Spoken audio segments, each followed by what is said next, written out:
लो आ गया हूं दोस्तों, फिर से आप लोगों के सामने एक बहुत ही बेहतरीन टॉपिक पे हम लोग डिस्कशन करने जा रहे हैं। Facial recognition. जैसे जैसे कंट्रीज डेवलप कर रही हैं वैसे वैसे कई टेक्नोलॉजी के इश्यूज उसके सामने आ रहे हैं। अब ये मान के चलिए कि ऐसी टेक्नोलॉजी से हम लोग घिर चुके हैं कि हम लोग इनके बिना रह ही नहीं सकते। जैसे आप लोग मोबाइल फोन यूज करते हैं तो उसमें भी फिंगरप्रिंट लॉक आता है। यहां तक कि लैपटॉप्स को हम लोग यूज करते हैं तो वहां पर भी फिंगरप्रिंट लॉक और अनलॉक के सिस्टम आते हैं।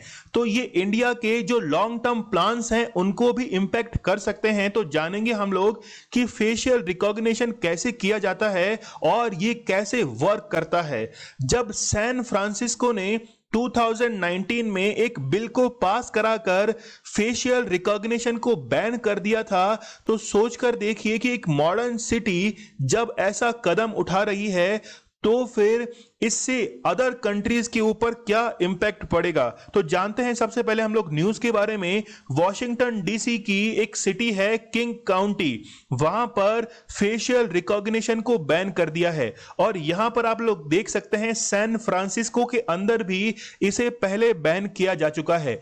तो ये बैन क्यों करते हैं वो हम लोग जानेंगे। और सबसे इंपॉर्टेंट बात कि ये फेस रिकॉग्निशन कैसे किया जाता है वो हम लोग देखेंगे। देखिए यहां पर न्यूज आप लोग देख सकते हैं कि किंग काउंटी जो है उसके अंदर इसको बैन कर दिया गया है। तो लोकल गवर्नमेंट जो है वहां पर जो वर्क कर रही थी वहां पर भी इनको बैन कर दिया गया है। देखिए टेक्नोलॉजी के ऊपर हमेशा डिपेंड रहना ये भी अपने आप में कई बार घातक हो सकता है।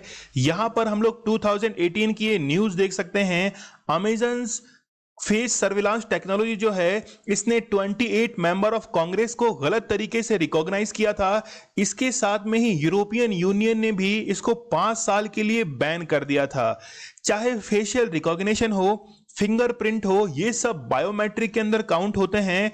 लैपटॉप्स हैं, मोबाइल फोन्स हैं, हर जगह आपको बायोमेट्रिक जो है वो देखने को मिल जाता है। तो इनको बैन क्यों किया जाता है वो हम लोग जानेंगे। इसके साथ में ही सारा प्रोसेस जो है वो हम लोग समझने की कोशिश करेंगे।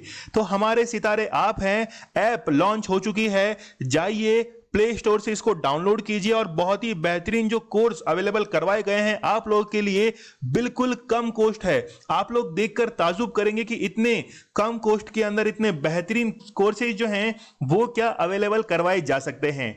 तो आप लोग मुझे इंस्टा पर मैसेज कर सकते हैं, जो भी आपकी क्वेरी है वो पूछ सकते हैं और लेक्चर की पीडीएफ आपको टेलीग्राम पर अवेलेबल करवा दी जाएगी। सबसे पहले हम लोग देखते हैं कि व्हाट इज फेशियल रिकॉग्निशन। देखिए आपकी एक फेस वैल्यू रहती है। दुनिया के अंदर हर इंसान का फेस अलग अलग डायमेंशंस को शो करता है। तो आपकी चाहे फोटोज हो, वीडियोस हो या फिर आपका जो रियल टाइम डेटा है वो आपके फेशियल रिकॉग्निशन को समझने में मदद करता है। इसके साथ में ही बायोमेट्रिक जो सिक्योरिटी है जिसके अंदर वॉइस को इंक्लूड किया जाता है, इसके साथ में ही फिंगरप्रिंट है, आपके आई रेटिना जो है या फिर आइरिस रिकॉग्निशन, ये सब काउंट किए जाते हैं। आप लोग देखते हैं ना, जैसे मान लीजिए कि मोबाइल फोन आपने हाथ में लिया है तो वो सीधा ही क्या हो जाता है, अनलॉक हो जाता है। जबकि आपने कोई भी उसके अंदर पासवर्ड जो है, पिन कोड वो उसके अंदर नहीं एंटर किया है, फिर भी वो क्या होता है कि वो अनलॉक हो जाता है। तो ये सारा काम जो है वो आई रेटिना के थ्रू होता है। लेकिन यहां पर सबसे पहले हम लोग देख लेते हैं कि ये फेशियल रिकॉग्निशन वर्क कैसे करता है, क्योंकि जैसे ही इसको समझेंगे हम लोग उसके बाद में फिर आपको इसकी प्रॉब्लम जो है वो समझ में आने लगेंगी। तो how does facial recognition work. सबसे पहली स्टेप ये है इसकी कि उस फेस को डिटेक्ट किया जाता है। अब ये फेस जो है ये चाहे से एक अकेला फेस हो सकता है या फिर क्राउड के अंदर उसको आइडेंटिफाई करना हो, तो फिर ये सबसे पहले जरूरी है कि उस फेस को डिटेक्ट किया जाए। इसके साथ में ही आप लोगों ने देखा होगा कि चाइना के अंदर एक टेक्नोलॉजी यूज की जाती है। गॉगल्स के अंदर कैमरा लगा रहता है, वही कैमरा क्या करता है कि भीड़ के अंदर से ऐसे लोगों को वो अलग कर लेता है जो कि किसी ने कोई क्राइम किया है तो फिर वो उसको छांटकर अलग कर देंगे। लेकिन एक डिसएडवांटेज आपको यहीं से समझ में आ गया होगा कि यदि मान लीजिए कि जो पुलिस पर्सनल्स हैं उन्होंने ये देख लिया कि ये इस स्टेट का रहने वाला है, ये जो है उस अदर कंट्री का है, तो वो क्या करेंगे, उसको डिस्क्रिमिनेट करना शुरू कर देंगे। सेकंड जो इसकी स्टेप है वो है फेस एनालिसिस। फेस को एनालिसिस करने का सबसे बढ़िया जो मेथड है वो है 2D के अंदर, क्योंकि 3D के अंदर आपका फेस जो है वो आपके बाल हैं, कान हैं, पीछे से हर जगह से वो उसको डिटेक्ट करता है। लेकिन फेस रिकॉग्निशन के लिए केवल 2D मेथड मतलब साइड फेस और फ्रंट फेस की ही जरूरत पड़ती है, तो ज्यादा कारगर है 2D। और इसके अंदर जो यूज किया जाता है वो हम लोग यहां पे देख सकते हैं कि the distance between two eyes, फिर इसके साथ में ही depth of your eye socket. तो आपकी आंख जो है आई जहां पर लगी हुई रहती है वो एक परफेक्ट सॉकेट रहता है। इसके साथ में ही आपके फॉरहेड और चिन के बीच में जो डिस्टेंस है, इस डिस्टेंस से वो इसको रिकॉग्नाइज करता है। साथ में ही आपकी जो चिक बॉन्स हैं, यहां पर जो बॉन्स रहती हैं उसको भी वो रिकॉग्नाइज करता है। आपके लिप्स हैं, ईयर्स हैं, चिन्स हैं, इन सब को वो एनालिसिस करता है। तो ये सारे डायमेंशन जो हैं उसको एनालिसिस करके वो क्या करता है कि उस इमेज को एक डेटा के अंदर कन्वर्ट कर देता है। ये डेटा जो है वो एनालॉग टू डिजिटल कन्वर्ट होता है, और यही डेटा जो है वो फेस रिकॉग्निशन के काम में आता है। पूरा डेटा जो है वो एक मैथमेटिकल फॉर्मूला के अंदर कन्वर्ट कर दिया जाता है, और इसे ही कहा जाता है फेस प्रिंट। जैसे आपका फिंगरप्रिंट होता है वैसे ही फेस प्रिंट जो है वो बन जाता है।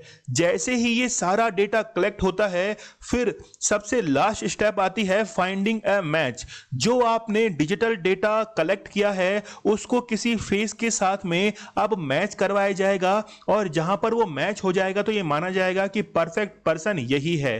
अब यहां पर इसको कहां कहां यूज जो है वो किया जाता है, तो आप लोग देख सकते हैं कि आपकी फोन को अनलॉक करने के अंदर, लॉ एनफोर्समेंट के अंदर यूज किया जाता है, बैंकिंग के अंदर, मार्केट के अंदर, इसके साथ में हेल्थ केयर जो है वहां पे काम में लिया जाता है। लेकिन आज के इस लेक्चर के अंदर सबसे इंपॉर्टेंट इसके एडवांटेज नहीं है, डिसएडवांटेज ज्यादा इंपॉर्टेंट है, क्योंकि प्रॉब्लम्स की यहां पे बात की जा रही है।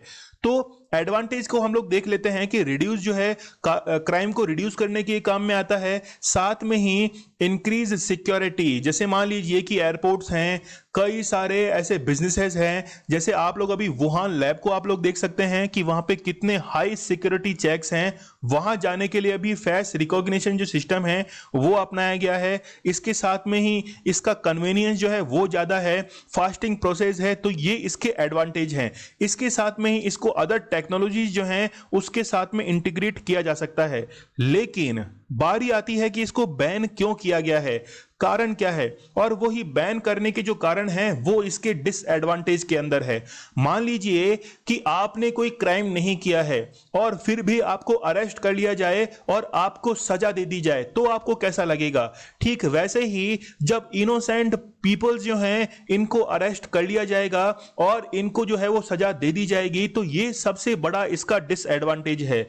इसके साथ में ही स्कोप ऑफ एरर, मतलब कि यदि मान लीजिए कि कैमरा का एंगल जो है वो चेंज हो गया है, इसके साथ में ही आपने हेयर स्टाइल जो है वो चेंज कर ली है, तो फिर ये रिकॉग्निशन टेक्नोलॉजी जो है वो उसमें एरर दिखानी शुरू कर देती है।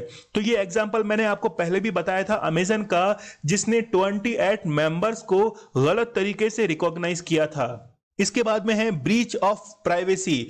आपकी कुछ एथिक्स हैं, आपकी कुछ प्राइवेसी है, यदि वो प्राइवेसी कहीं पर्टिकुलर डेटा स्टोरेज के अंदर जाकर वो स्टोर हो जाती है तो उसका फिर मिस यूज हो सकता है। हो सकता है कि जो भी आपकी फेस की डायमेंशंस हैं उससे कोई नया चेहरा जो है वो डेवलप कर लिया जाए और उसका फिर मिस यूज कर लिया जाए।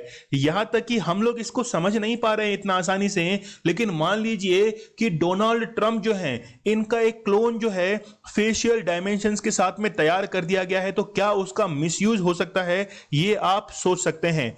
इसके साथ में ही मेसिव डेटा स्टोरेज, मतलब स्टोरेज कैपेसिटी जो है वो ज्यादा चाहिए। यदि आपको एक्यूरेट रिजल्ट चाहिए तो उस फेस की हर तरीके से डायमेंशंस आपके पास में स्टोर होनी चाहिए। चाहे से हम लोग बात करें कि फिंगरप्रिंट है, इसके साथ में आपके फेशियल जो डायमेंशंस हैं, हर तरीके का डेटा जो है वो उसमें सेव होना चाहिए, ठीक है। लेकिन जब इतना स्टोरेज कैपेसिटी ये मांगता है तो जो स्मॉल और मीडियम साइज जो कंपनी है वो इसको अफोर्ड नहीं कर पाती हैं, तो ये भी एक इसका डिसएडवांटेज है। कंक्लूजन पे यदि हम लोग जाएं तो हेल्थ केयर है, सिक्योरिटी है, डिफेंसेस हैं, फॉरेंसिक है, ट्रांसपोर्टेशन है, यहां पर अभी मोर एक्यूरेसी की जरूरत है, मतलब इस टेक्नोलॉजी को अभी और भी ग्रो करने की जरूरत है। काफी ज्यादा इसके अंदर इंप्लीमेंटेशन और रिफॉर्म करने की जरूरत है। सोच के देखिए कि सैन फ्रांसिस्को जैसी मॉडर्न सिटी ने ये कदम उठाया है, तो इंडिया के जो लॉन्ग टर्म प्लान है उस पर क्या इंपैक्ट पड़ सकते हैं। यहां तक कि आधार कार्ड जो है वहां पर भी रेटिना को रिकॉग्नाइज किया जाता है, ये तो आपको पता ही होगा। तो सोच के देखिए कि हर इंफॉर्मेशन जो है वो आपकी गवर्नमेंट के पास में है, तो इसकी प्राइवेसी कहां तक है। तो इंडिया के अंदर जो भी वॉच डॉग्स हैं वो इस पर सवाल उठाते हैं। तो स्टडी ग्लोस आप लोगों के लिए बहुत ही बेहतरीन कंटेंट लेके आता है। नॉलेज इज पावर, ये हमारी टैगलाइन है। तो सबसे पहले आप लोगों को 1 सेकंड लगती है, सबसे पहले सब्सक्राइब कीजिए और इस लेक्चर को शेयर कर दीजिए। चलिए मिलते हैं हम लोग नेक्स्ट लेक्चर के अंदर, तब तक के लिए धन्यवाद, थैंक यू।